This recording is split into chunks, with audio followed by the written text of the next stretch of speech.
Ito po ang ating napakagandang looping squeeze 3. Yan. Cabin approved, good for newborn. Naiga po siya. Up to 3 to 5 years old. It depends po yan sa laki, timbang ng baby po ninyo. Yan. Already clean and sanitized. Pero kung sakali medyo nadudumihan lang po kayo, pwede nyo po siya ulit linisin. Okay? And with bag na po siya. Yan. Okay? So, ang weight po niya, 6.7 kg. Ayan. Okay? So, ito po yung details po niya 1 by 1. Black na black po siya sa kanyang canopy. Wala po itong faded, wala po siyang discoloration. Ayan. So, di-zipper siya rito kasi pwede nyo siyang bilan ng extra color pack ang tawag. Pwede nyo siyang palitan ng canopy. Okay? Pag binilan nyo po siya. So, yan. Okay?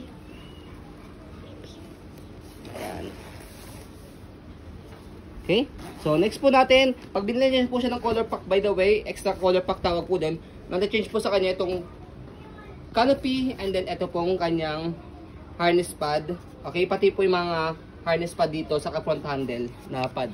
Okay, so sa pag-fold po sa kanya, ayan. And then next natin, sa pagkakaupo po niya, ganyan po siya. Ayan. And then, yung kanyang harness pad, and then belt lock, ayan, wala po siyang putol. 5 harness safe na safe po ang inyong baby. Ayan. Okay, and then next po natin yung kanyang front handle, ayan. Di-zipper siya para at least pagka i-wash nyo po ito, zipper nyo lang po siya dito sa side. Pagka ilalagay naman po at tatanggalin nyo po si baby, press nyo lang po itong color gray. Ayan. Okay? And then next natin, kapag ihiga naman po siya, so yung leg rest niya adjustable, angat nyo lang po yan. And then push nyo po ito forward. And then sa likod, ayan. Ganyan po siya kapag nakahiga. Mahaba po. Okay? So next natin, yung kanyang footrest, tapakan ng paa. Okay, and then yung gulong sa harapan, as you can see, halos wala siyang kaupod-upod. Easy to maneuver, ayan, nag-swivel na maayos. And then, kung gusto niyo po siyang naka one way lang sa likod, pwede niyo pong ibaba po yun. May makikita kayo sa likod, i-slide niyo po yun.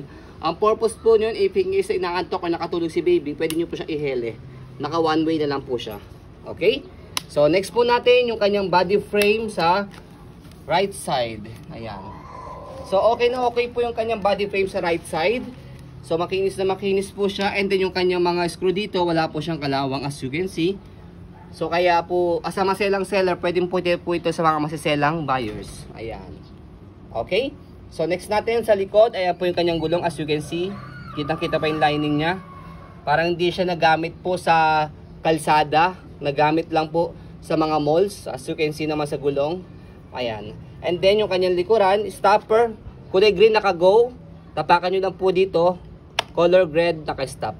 Kabilang side ng gulong, ayan, okay na okay din. So tip po namin po sa inyo kung sakaling may mga buhok na po dito sa loob. Angat nyo lang po ito, steel na to, and then push nyo lang po ito. Wash. Nilinis na rin po namin po yan. Ayan, para gagamitin nyo lang po talaga. And then kapag ibabalik po ninyo, angat lang po ito, and pasok nyo lang po siya. Okay? Kasi parang mamaya suit, mahirapan po kayo gamitin dahil marami na po siyang buhok. Sa likod niya, meron siyang pocket dito. Ayan. And then, so itong tali nito, pwede nyo siyang adjust dito. Para kung gusto nyo po ayaw masyadong mahaba. Ayan.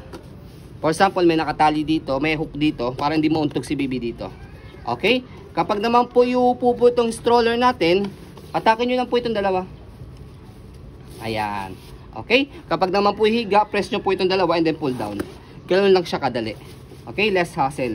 And then, sa basket niya, ayan, malaki siya. Okay, malinis at maayos.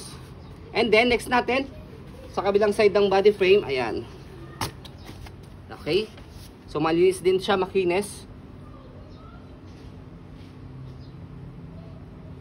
Ayan. And then, yung kabilang side na gulong. Okay na okay din po siya. And then, next po natin yung kabilang sa yung kanyang handle. Okay na okay yung kanyang handle. So double check natin kung meron siyang tear. Wala naman. Ayan. Okay? So stroll natin to make it sure na wala po siyang issue or problem sa kanyang mechanism. Ayan. So all in good condition po siya. So approximately weight po na pwede po sumakay po dito is 20 to 25 kg. Proven and tested na po yun dahil meron po kaming for-rent na looping. Okay? Pinaparent po namin, kinakaya po ng 20 to 25 kg. Okay? So sa pag-fold po sa kanya, napakadali lang din. fold lang po yung canopy niya, and then sa handle, slide and press lang. Kasi kapag hindi nyo siya in-slide, nakalock po ito. For safety purposes po yan. So try natin, slide and press.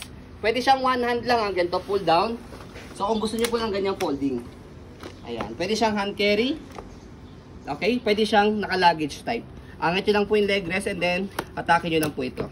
So pwede siyang ganyan, dahil meron siyang gulong na maliit dito. Pwede rin naman yung kabila, ito po yung gagamitin gulong. So no need na siyang buhatin. Okay? So pwede rin naman po, kung ayaw nyo po ng gano'n, para hindi po magaskasan yung part na to. So for example, ayan, ipo-fold ulit natin, slide and press. Baba nyo lang po siya, and then dalawang kamay. So isang kamay nyo po sa front handle, and then compress nyo lang po siya. Ayan, para at least kung sakaling mas maingat po kayo. Next natin sa pag-open sa kanya, tanggalin nyo lang po dito sa pinaka-lock sa gilid, sa right side.